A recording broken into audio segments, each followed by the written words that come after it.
Seorang OB di perusahaan mobil ternama di Jakarta sering dihina dan diremehkan oleh bos cantik. Ternyata dia adalah montir handal yang sengaja menyembunyikan identitasnya.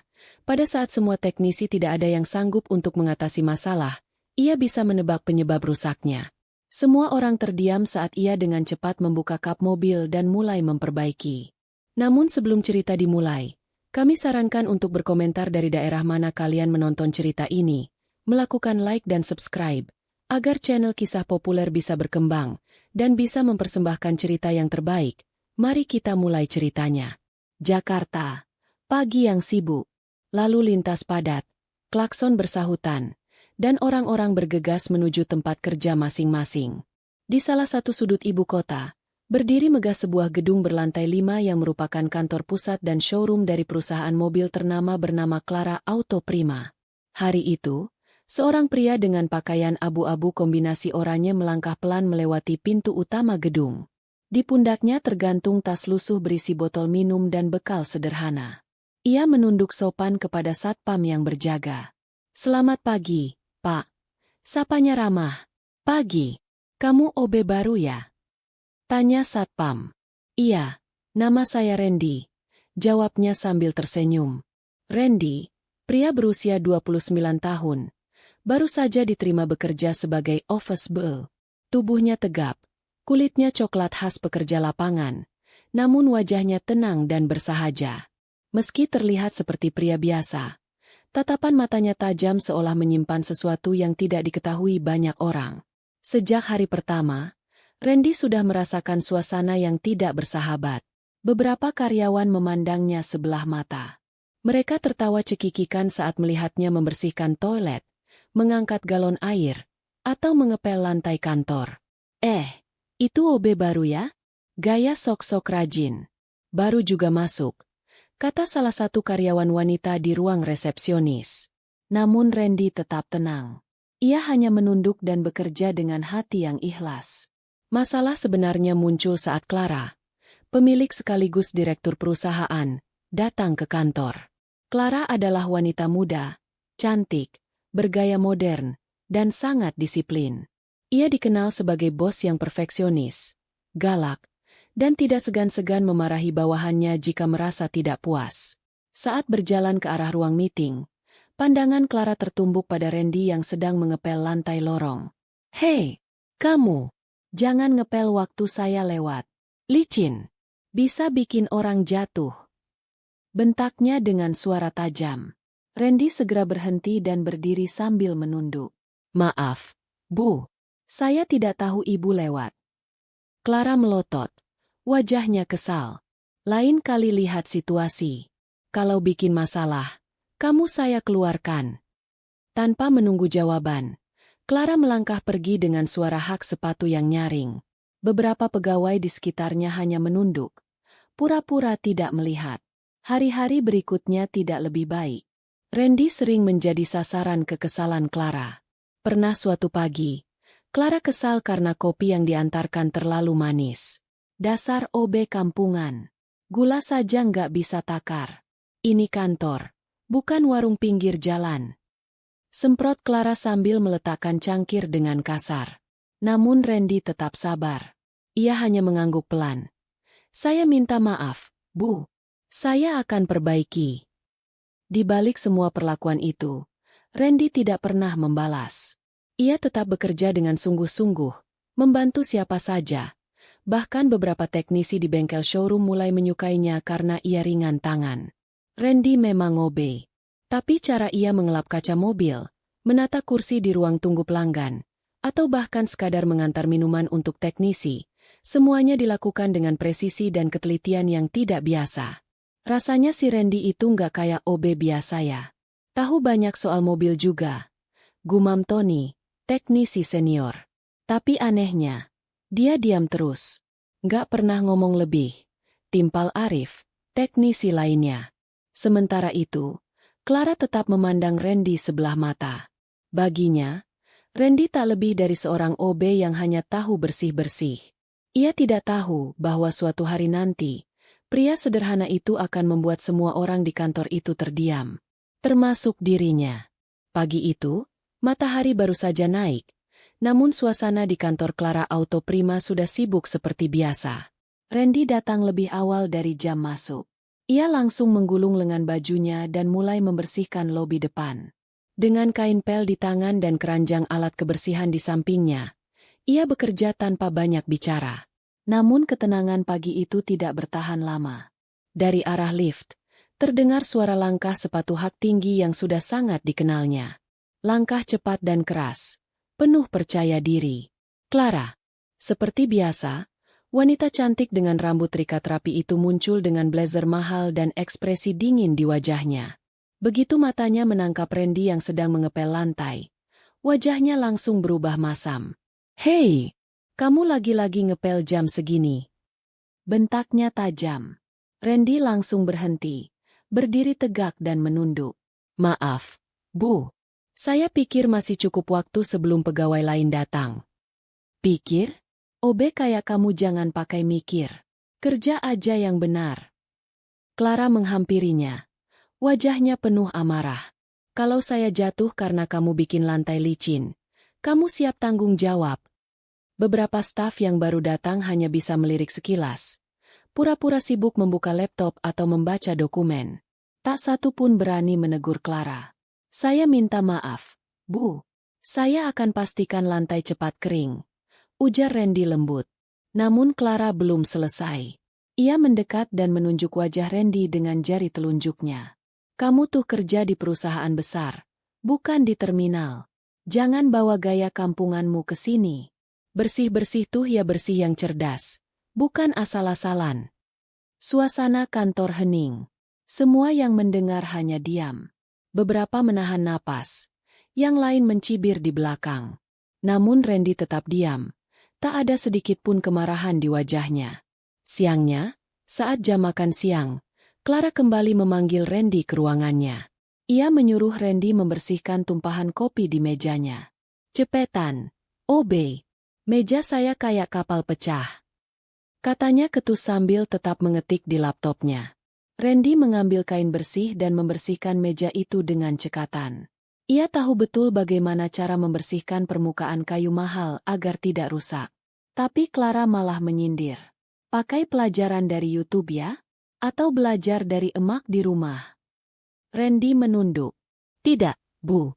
Saya hanya mengikuti prosedur agar tidak merusak lapisan finishingnya." Clara melirik tajam. "Sok pintar banget kamu ya.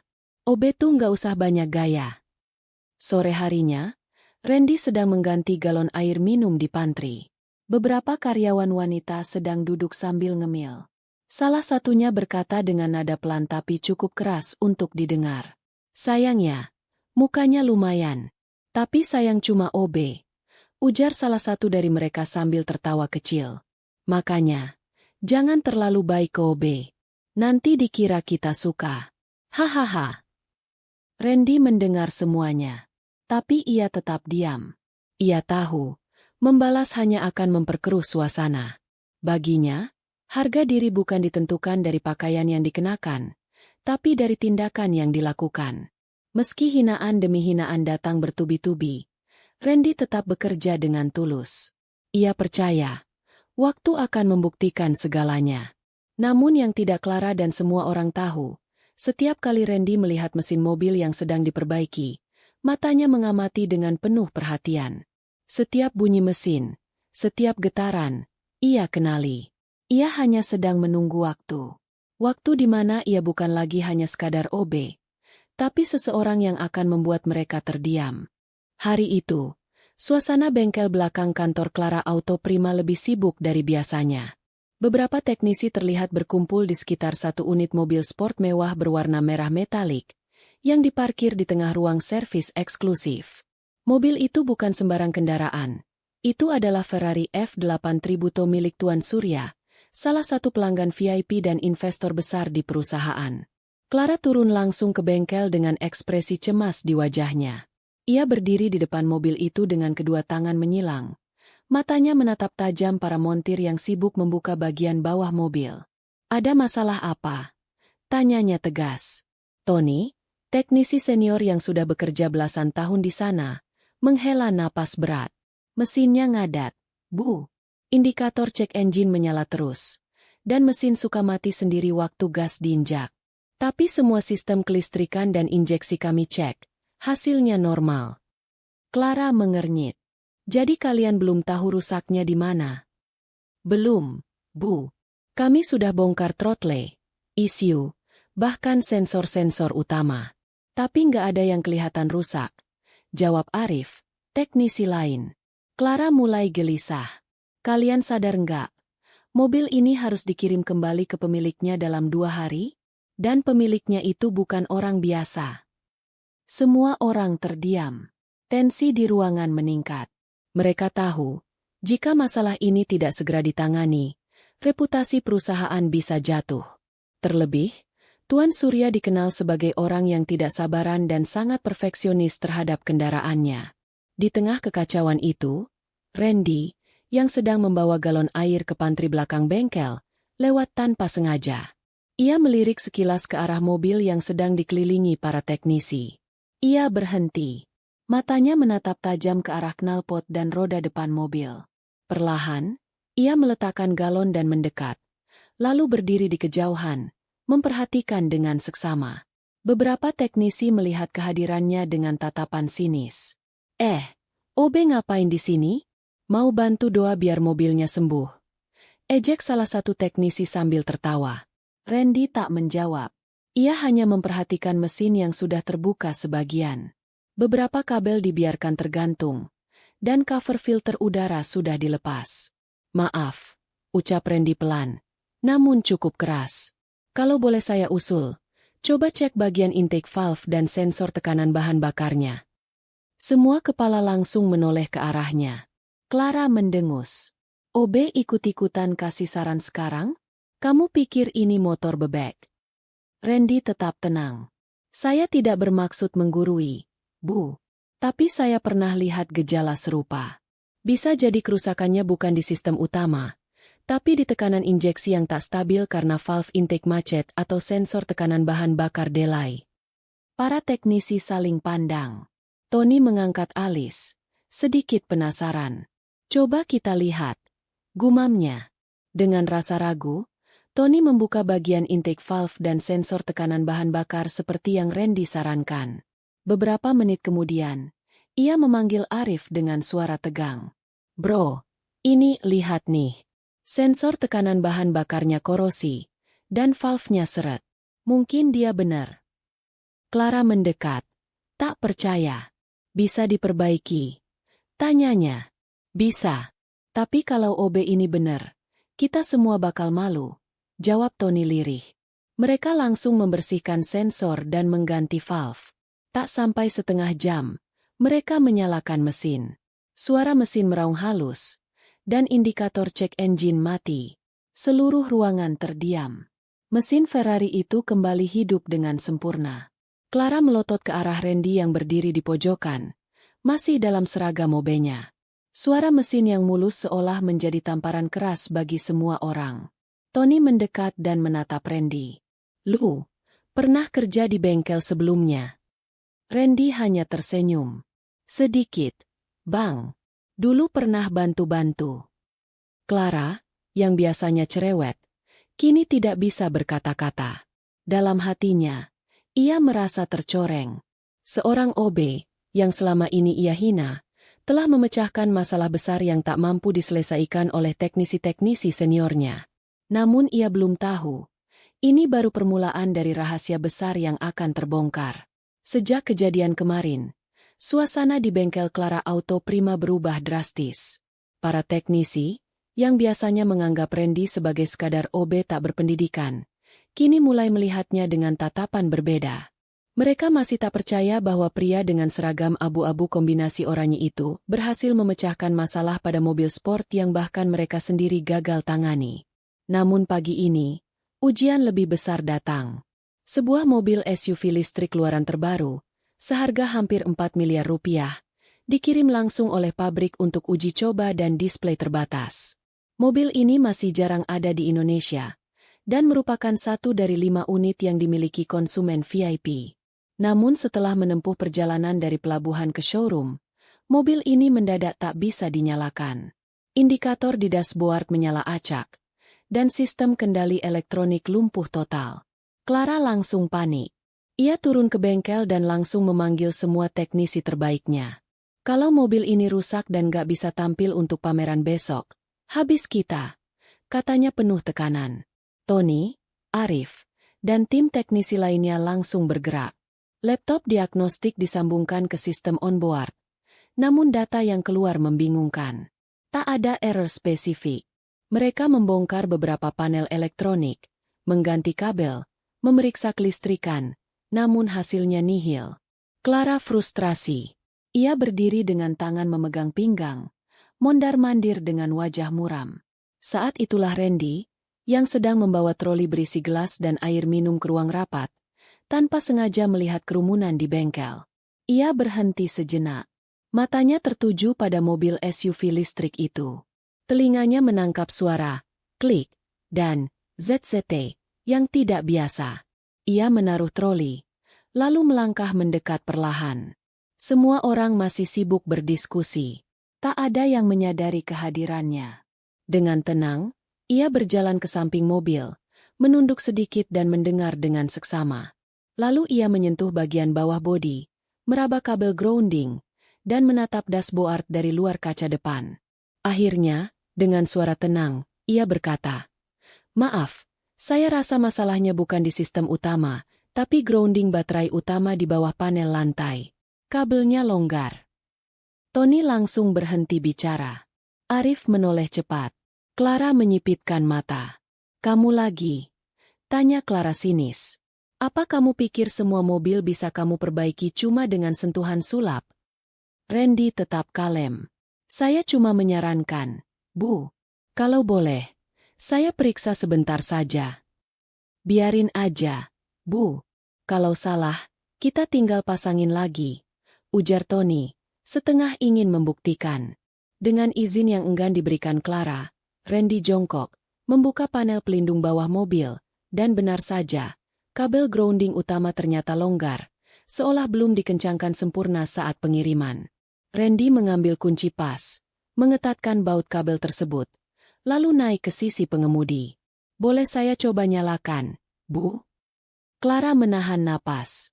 "Silakan," katanya dingin. Randy menekan tombol start. Mesin listrik langsung menyala. Semua indikator padam sempurna. Layar digital menyala penuh, dan sistem kembali normal. Seluruh ruangan terdiam. Tony mengedipkan mata. Tak percaya. Arif menggaruk kepala. Sementara Clara mematung. Wajahnya campuran antara kaget, malu, dan tidak terima. Beberapa staf yang menonton dari kejauhan mulai berbisik-bisik. Randy turun dari mobil, menyekat tangannya dengan lem kecil yang ia keluarkan dari saku celananya.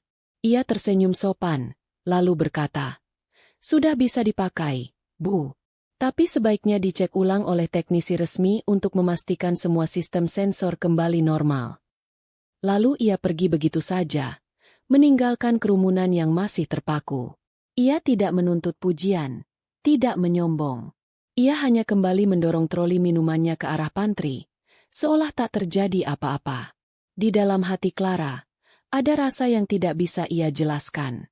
Malu, iya, tapi juga penasaran.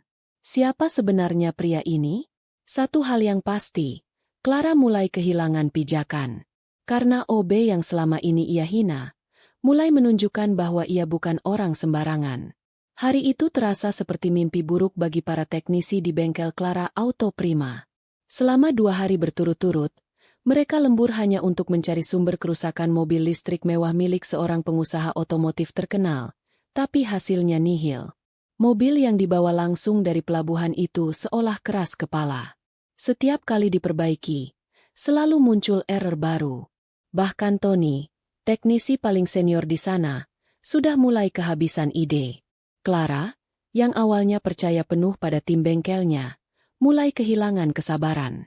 Ia mendatangi bengkel berkali-kali dengan wajah tegang dan kata-kata pedas.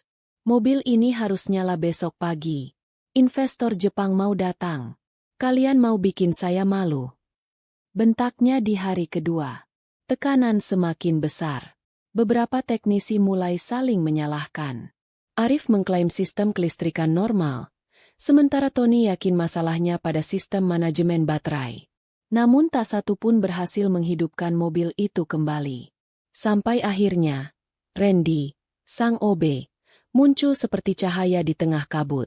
Tanpa diminta, dan hanya dengan suara halus serta keberanian tenang, ia menyarankan untuk mengecek kabel grounding utama. Tak ada yang menyangka bahwa OB yang sehari-hari hanya membawa air galon dan mengepel lantai, bisa memberikan saran teknis seperti seorang profesional. Dan hasilnya, membuat semua orang terdiam.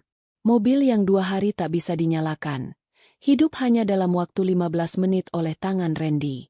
Seluruh sistem mobil kembali normal. Suara mesin listrik terdengar halus, layar digital penuh warna, dan indikator stabil. Tony terpaku di tempat.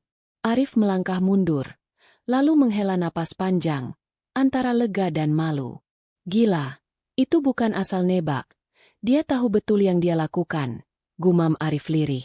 Tony mengangguk pelan. Iya, dan itu bukan cuma keberuntungan. Clara, yang berdiri tak jauh dari mobil, tak bisa berkata-kata. Mulutnya sedikit terbuka, wajahnya menegang. Matanya tak lepas dari sosok Randy yang tenang membersihkan tangannya lalu berjalan keluar bengkel seperti biasa, seolah yang ia lakukan tadi hanyalah hal sepele. Padahal, semua orang tahu, itu bukan hal biasa. Keesokan harinya, kabar keberhasilan Randy memperbaiki mobil menyebar ke seluruh kantor. Bisik-bisik mulai terdengar dari ruang administrasi hingga showroom. Lo denger nggak? OB yang kemarin tuh, bisa benerin mobil listrik yang teknisi aja nggak bisa, kata salah satu pegawai keuangan. Iya, kayak montir profesional katanya. Gimana bisa? Clara yang mendengar semua itu diam-diam gelisah. Malam itu, ia duduk di ruang kerjanya, memandangi layar laptop tapi pikirannya entah kemana.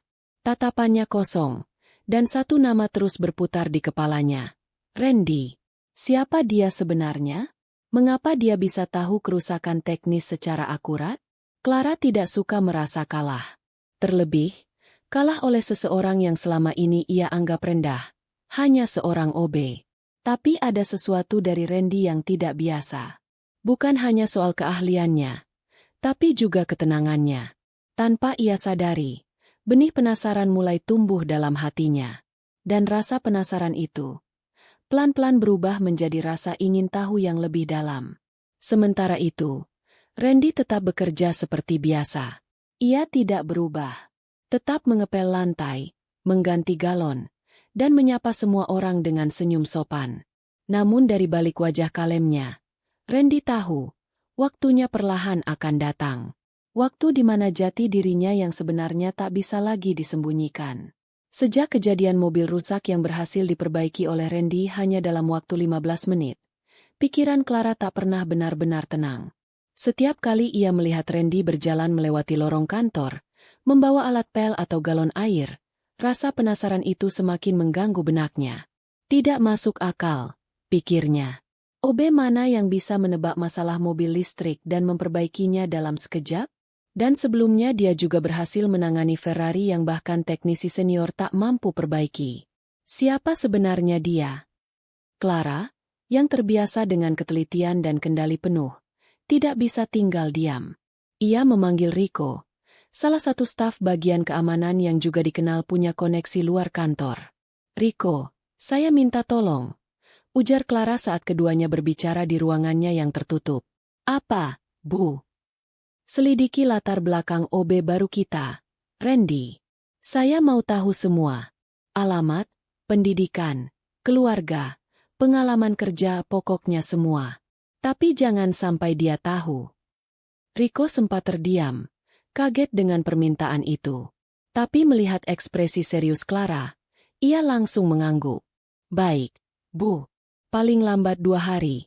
Saya kasih laporannya. Hari demi hari berlalu. Clara berusaha bersikap biasa saja terhadap Randy, tapi dari balik mejanya, matanya selalu mengikuti gerak-gerik pria itu. Ia memperhatikan bagaimana Randy berbicara sopan kepada semua orang, bagaimana ia membantu teknisi tanpa diminta, Dan bagaimana ia tetap rendah hati meski semua mata kini mulai melihatnya berbeda. 2 hari kemudian, Rico kembali dengan ekspresi bingung dan setengah frustrasi. Saya sudah cek semuanya, Bu. Tapi hasilnya aneh. Aneh gimana? Tanya Clara curiga. Data KTP-nya valid. Alamatnya benar. Tapi cuma kontrakan kecil di pinggir Jakarta Timur. Tetangganya bilang dia jarang di rumah. Orangnya pendiam, tapi dikenal baik. Tapi yang aneh, jejak digitalnya hampir nggak ada. Nggak ada akun media sosial aktif. Nggak ada catatan kerja sebelumnya. Bahkan ijazah terakhirnya cuma SMP. Tapi dari caranya bicara dan sikapnya, saya yakin dia bukan orang biasa. Clara terdiam. Pikirannya semakin kacau. Saya juga sempat tanya-tanya ke beberapa teknisi. Mereka bilang Randy pernah komentar soal jenis oli, sistem transmisi, sampai kode error mesin yang bahkan nggak mereka hafal. Tapi dia cuma bilang, dulu pernah bantu-bantu bengkel. Jadi kamu nggak dapat info penting apapun. Rico menggeleng. Orangnya seperti sengaja menutupi siapa dirinya. Sangat rapi. Tapi feeling saya, dia pernah kerja di tempat besar. Atau lebih dari itu. Clara makin gelisah. Ia bukan wanita bodoh. Instingnya sebagai pebisnis dan pemimpin perusahaan otomotif sudah terbentuk sejak lama. Ia tahu ada sesuatu yang disembunyikan Randy dengan sengaja. Di sisi lain, rasa penasarannya berubah perlahan. Setiap kali ia melihat Randy tersenyum sopan, hatinya jadi tak menentu. Awalnya ia ingin tahu karena ingin menjaga harga dirinya sebagai atasan. Tapi kini, rasa itu semakin rumit. Apakah mungkin dirinya mulai tertarik pada pria itu? Clara menggelengkan kepala. Ia menolak mengakui perasaan itu. Ia masih menganggap dirinya jauh lebih tinggi dari Randy, dari segala sisi. Tapi pikirannya tetap kembali pada satu hal. Siapa sebenarnya Randy? Di luar kantor, malam itu, Randy duduk di atas motor tuanya di depan kontrakan sederhana. Ia menatap langit malam, dan tersenyum kecil. Ia tahu Clara mulai menyelidikinya. Belum waktunya, Bu Clara, gumamnya pelan. Tunggu sampai kau siap tahu siapa aku sebenarnya. Sejak kejadian luar biasa di bengkel hari itu, nama Randy mulai dibicarakan oleh hampir seluruh staf dan teknisi. Meski tidak ada yang tahu pasti siapa dia sebenarnya, semua sepakat bahwa Randy bukan OB biasa. Keterampilannya yang luar biasa dalam memperbaiki mobil sport mewah dalam waktu singkat membuat banyak orang mulai memandangnya berbeda.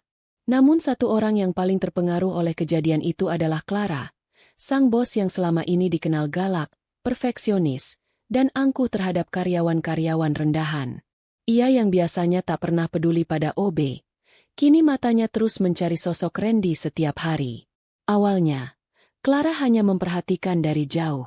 Ia mengamati cara Randy bekerja, bagaimana dia membersihkan kantor, mengatur ruangan meeting, hingga menyapa semua orang dengan senyuman tulus meski sering diperlakukan tidak sopan. Tak seperti sebelumnya, kini Clara justru merasa tidak nyaman saat melihat Randy dipanggil-panggil sembarangan oleh staf lain. Suatu hari, Clara memanggil Randy ke ruangannya. Tidak seperti biasanya yang selalu bernada tinggi dan ketus. Kali ini nada bicara Clara lebih tenang dan halus. Randy, saya ingin bicara, kata Clara sambil mempersilakan duduk. Randy tampak bingung. Ya, Bu? Jawabnya dengan sopan. Saya pikir kamu tidak pantas hanya jadi OB. Dengan kemampuan seperti itu, kamu harusnya jadi teknisi. Mau nggak saya bantu naik jabatan? Kamu bisa belajar di bagian servis resmi. Atau kalau mau, saya bisa minta supervisor untuk langsung ajarkan kamu. Randy tersenyum pelan. Matanya teduh seperti biasa. Terima kasih banyak, Bu. Tapi saya masih nyaman dengan posisi saya sekarang. Clara mengerutkan kening. Kenapa? Kamu lebih layak dari ini, Ren. Saya serius. Belum saatnya, Bu. Jawab Randy bijak. Saya masih banyak belajar. Clara menatapnya dalam-dalam. Ada ketenangan dan kebijaksanaan yang jarang ia temui dalam diri pria. Justru karena sikapnya yang sederhana, jujur, dan tidak ambisius, Clara makin penasaran. Dalam diam, ia mengakui bahwa selama ini ia terlalu cepat menilai orang dari penampilan luar. Hari-hari berlalu, dan hubungan antara Clara dan Randy perlahan berubah. Clara mulai sering mengajak Randy bicara, kadang bahkan curhat hal-hal pribadi yang tak pernah ia ceritakan ke staf lain. Randy hanya mendengarkan dengan sabar, sesekali memberi nasihat bijak. Tanpa disadari, benih-benih ketertarikan mulai tumbuh dalam hati Clara. Sosok Randy yang dulu ia remehkan, kini menjadi orang yang membuat hatinya hangat. Namun ia masih malu mengakuinya, apalagi status mereka sangat jauh berbeda di mata dunia. Di sisi lain, Randy tetap bersikap rendah hati, tak pernah menunjukkan bahwa ia menyimpan rahasia besar di balik seragam abu-abu dan sepatu lusuhnya. Clara semakin penasaran. Siapa sebenarnya kamu, Randy? Pertanyaan itu makin sering berputar-putar di benak sang bos cantik, tanpa jawaban. Tersingkapnya rahasia suatu hari, mobil mewah datang menjemput Randy. Seorang rekan kantor melihat dan mengikuti Randy ke sebuah showroom mobil megah. Ternyata, Randy adalah pemilik showroom mobil terbesar di Jakarta. Hari itu suasana kantor seperti biasa, sibuk dan padat. Randy tetap bekerja seperti OB pada umumnya, membersihkan meja, membawa kopi, dan membereskan berkas-berkas. Namun, saat jam istirahat siang tiba, sesuatu yang tak biasa terjadi. Sebuah mobil mewah jenis SUV berwarna hitam pekat berhenti di depan lobi kantor. Sopir dengan setelan jas rapi keluar dari mobil, berdiri tegap di samping pintu, lalu membuka pintu belakang. "Pak Randy, sudah waktunya," kata sopir itu, sedikit membungkuk hormat. Semua mata memandang ke arah pintu. Karyawan yang lalu lalang menatap bingung. Dan yang lebih mengejutkan lagi, Randy, si OB yang setiap hari membersihkan toilet dan pantry, berjalan dengan tenang menuju mobil mewah itu. Aldi, salah satu teknisi junior, melihat kejadian itu dan diam-diam mengikutinya dengan motor. Ia penasaran, kemana Randy pergi dengan mobil semewah itu. Setelah mengikuti mobil selama sekitar 20 menit, Aldi akhirnya sampai di depan sebuah bangunan megah yang sangat mencolok, showroom mobil mewah, Rendra Auto Empire. Mobil Randy masuk ke halaman showroom dengan mulus, disambut oleh barisan penjaga keamanan dan beberapa manajer showroom yang langsung berdiri rapi memberi salam. "Selamat datang kembali, Pak Rendra," kata seorang manajer dengan nada hormat. Aldi hampir tidak percaya. "Rendra? Nama lengkap Randy itu." "Rendra?" bisiknya sendiri. Dari balik kaca besar showroom, Aldi melihat Randy, orang yang selama ini dianggap hanya OB, berjalan masuk, berbicara dengan para direktur showroom, lalu duduk di kursi utama ruang rapat yang mewah. Semua orang mendengarkan perintah dan arahannya. Aldi segera kembali ke kantor dengan mulut tercekat. Ia tak tahu harus bicara apa. Namun kabar tentang Randy cepat menyebar, seperti api yang menyambar jerami kering. Keesokan harinya, suasana kantor berubah drastis. Banyak pegawai mulai bersikap lebih sopan. Clara, sang bos cantik yang biasanya galak, tampak cemas dan gugup. Ia pun memanggil Randy ke ruangannya. "Randy, maksud saya, Pak Rendra, apakah semua ini benar?" tanya Clara gugup, tangannya gemetar. Randy hanya tersenyum. "Saya hanya ingin tahu seperti apa rasanya bekerja dari bawah. Dan saya tidak suka diperlakukan berbeda hanya karena status." Clara menunduk. Rasa malu dan bersalah membanjiri dirinya. Ia yang selama ini memperlakukan Randy dengan semena-mena, ternyata telah meremehkan seseorang yang jauh lebih tinggi darinya. Namun Randy tetap tenang. Tak ada nada marah dalam suaranya. Tak ada dendam di matanya. Ia hanya berkata, "Jangan pernah nilai orang dari penampilannya, Bu Clara. Karena kita tak pernah tahu siapa mereka sebenarnya." Clara tak bisa berkata apa-apa. Ia hanya menatap Randy dengan mata berkaca-kaca. Dan sejak hari itu, rasa kagum dalam hatinya berubah menjadi sesuatu yang lebih dalam. Hari itu kantor mendadak heboh. Semua karyawan berkumpul di lobi saat melihat tayangan berita di televisi yang sedang menyorot pembukaan showroom mobil terbesar di Jakarta. Di layar terpampang wajah seseorang yang sangat mereka kenal. Randy. Bapak Randy Pratama, CEO sekaligus pemilik utama jaringan showroom mobil dan distributor spare part ternama di Indonesia, ujar reporter dalam berita itu. Beliau selama ini dikenal misterius, jarang tampil di media, namun dikenal sangat jenius di bidang otomotif. "Gegla, itu OB kita, kan?" seru salah satu teknisi yang hampir menjatuhkan kopinya. Wajah Clara pucat, tangannya gemetar, tubuhnya serasa membeku di tempat. Ia menatap layar dengan pandangan kosong. Tak bisa berkata-kata. Seketika suasana kantor berubah kacau. Orang-orang mulai berbisik, menyesali sikap mereka pada Randy. Ada yang menutup wajah malu, ada juga yang terlihat cemas, terutama mereka yang pernah merendahkannya. Saat itu, Randy baru masuk ke kantor seperti biasa, mengenakan seragam OB-nya yang sudah mulai pudar warnanya. Tapi kali ini, semua mata tertuju padanya. Hening, tidak ada lagi yang menyuruh atau meremehkannya. Justru mereka menunduk saat dilewati. Clara dengan ragu menghampirinya. "Randy, maksudku. Pak Randy, apakah semua itu benar?" tanyanya lirih. Randy tersenyum tipis, menatap mata Clara dengan tenang. "Iya, semua itu benar, Bu Clara." Kenapa Anda menyamar seperti ini?" tanya Clara lagi, masih belum percaya. "Karena saya ingin melihat bagaimana sikap orang-orang di sini.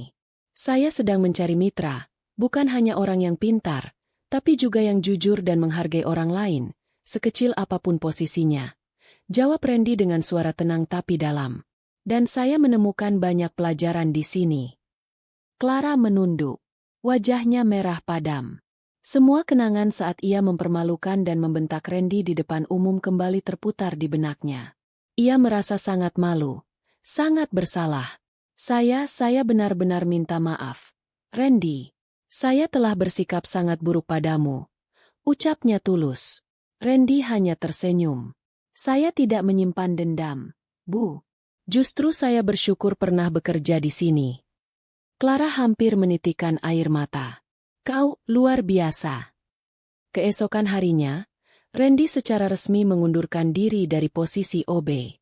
Tapi sebelum pergi, ia mengumpulkan seluruh karyawan untuk menyampaikan pesan terakhir. "Jangan pernah menilai orang dari seragamnya," ucapnya tegas. "Orang besar bukan dilihat dari jabatannya, tapi dari sikap dan ketulusan hatinya." Semua karyawan berdiri dan bertepuk tangan. Banyak dari mereka yang menangis haru. Termasuk Clara. Perempuan yang dulu galak dan sombong itu kini hanya bisa menatap kepergian Randy dengan mata berkaca-kaca. Namun, cerita mereka belum berakhir di sini. Hari-hari di kantor kini terasa berbeda. Aura tegang yang dulu menyelimuti hubungan antara Clara dan Randy mulai mencair. Namun, di balik senyumnya, Clara menyimpan rasa bersalah yang dalam. Ia sering melamun di ruangannya sendiri, mengingat kembali semua perlakuannya terhadap Randy. Teriakan, hinaan, tatapan meremehkan, hingga mempermalukannya di depan umum. Sementara itu, Randy tetap bersikap seperti biasa.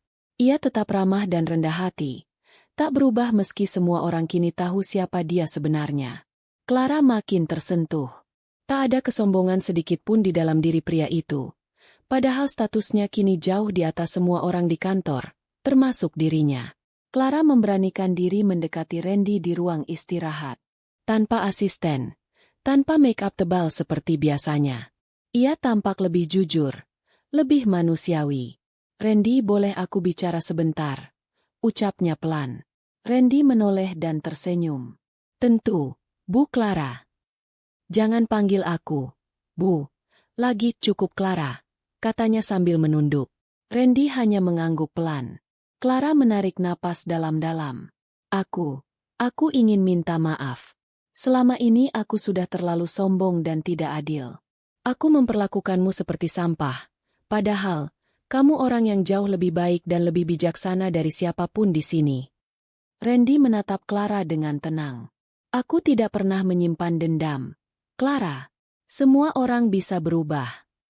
Air mata Clara menetes. Ia benar-benar menyesal.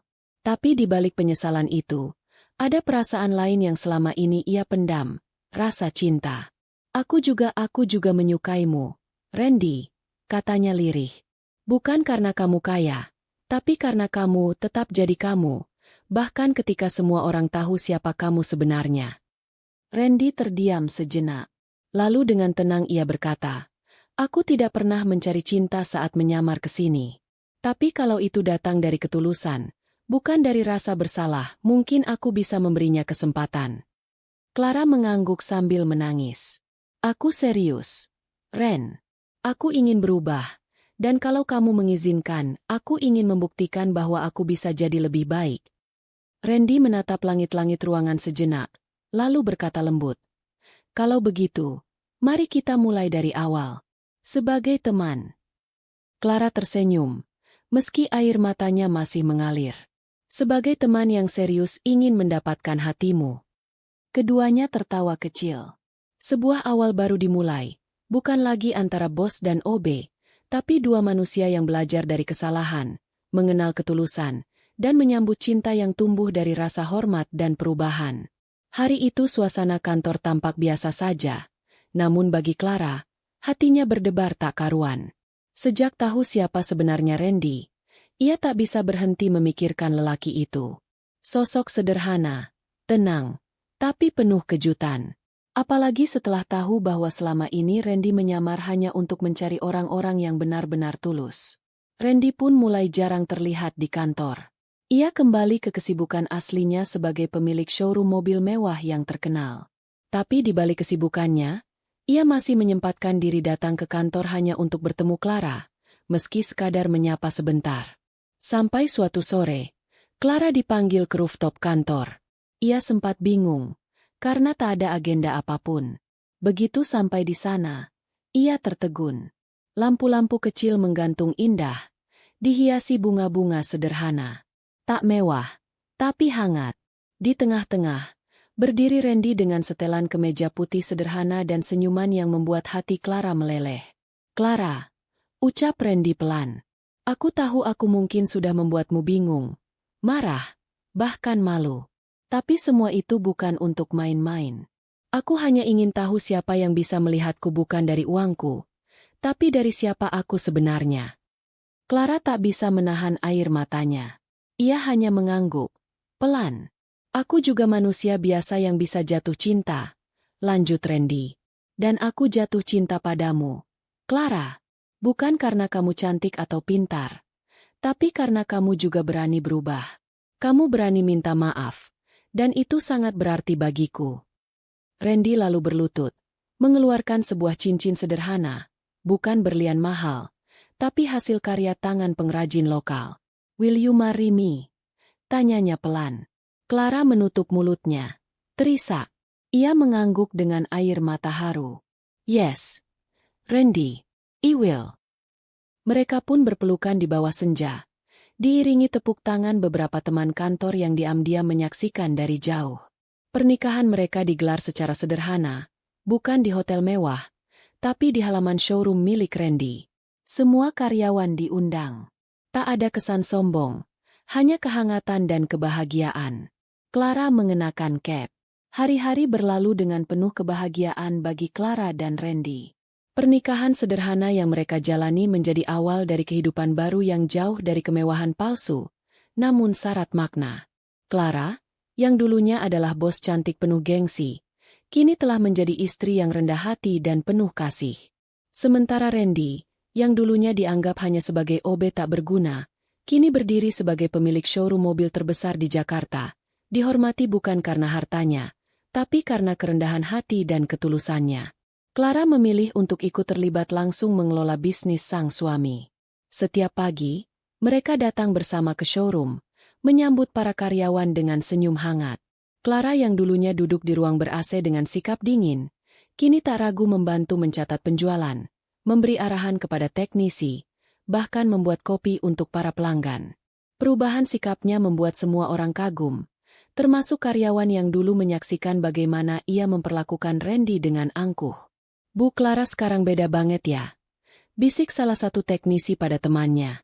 Iya, lihat deh, sekarang malah dia yang paling duluan datang dan paling rajin nyapa. Timpal yang lain. Tak butuh waktu lama, kabar tentang OB yang ternyata pemilik showroom pun menyebar kemana-mana. Media mulai meliput kisah cinta Clara dan Randy. Mereka diundang dalam beberapa acara motivasi dan talk show. Clara tak malu mengakui kesalahannya di masa lalu. Justru ia menjadikan itu sebagai pelajaran bagi banyak orang. Jangan pernah menilai seseorang dari seragamnya, dari sepatunya, atau dari apa yang dia miliki saat itu, kata Clara dalam salah satu wawancara. Saya bersyukur Tuhan masih memberi saya kesempatan untuk mengenal hati Randy yang sebenarnya. Randy, seperti biasa, tetap sederhana. Meski kini ia bisa saja duduk santai dan menyerahkan semuanya pada manajer, ia tetap memilih berbaur bersama tim. Bahkan, ia tetap mengenakan pakaian OB-nya saat tertentu, hanya untuk mengingatkan dirinya sendiri tentang dari mana ia memulai. Di akhir pekan, Clara dan Randy sering mengadakan acara makan siang gratis untuk para karyawan dan keluarga mereka. Showroom itu bukan lagi sekadar tempat jual beli mobil, tapi menjadi rumah kedua, tempat semua orang merasa dihargai dan dianggap keluarga. Dulu aku kira kebahagiaan datang dari kekuasaan dan kemewahan, kata Clara sambil menggenggam tangan Randy suatu malam di balkon rumah mereka. Ternyata, kebahagiaan datang dari mencintai dan dihargai apa adanya. Randy tersenyum dan mencium kening istrinya. Terima kasih sudah memilih aku. Meski kau tahu siapa aku sebenarnya. Clara menatap bintang di langit. Bukan siapa kamu sebenarnya, tapi siapa kamu di balik semua itu. Itulah yang buat aku jatuh cinta. Dan begitulah, kisah seorang OB yang dulu dihina dan direndahkan, berakhir sebagai tuan rumah dari showroom besar, didampingi wanita yang pernah meremehkannya, sekarang menjadi cinta sejatinya. Kisah mereka membuktikan bahwa cinta sejati tidak melihat status, tapi hati yang tulus dan keteguhan dalam memperjuangkan nilai hidup. Seorang OB di perusahaan mobil ternama di Jakarta sering dihina dan diremehkan oleh bos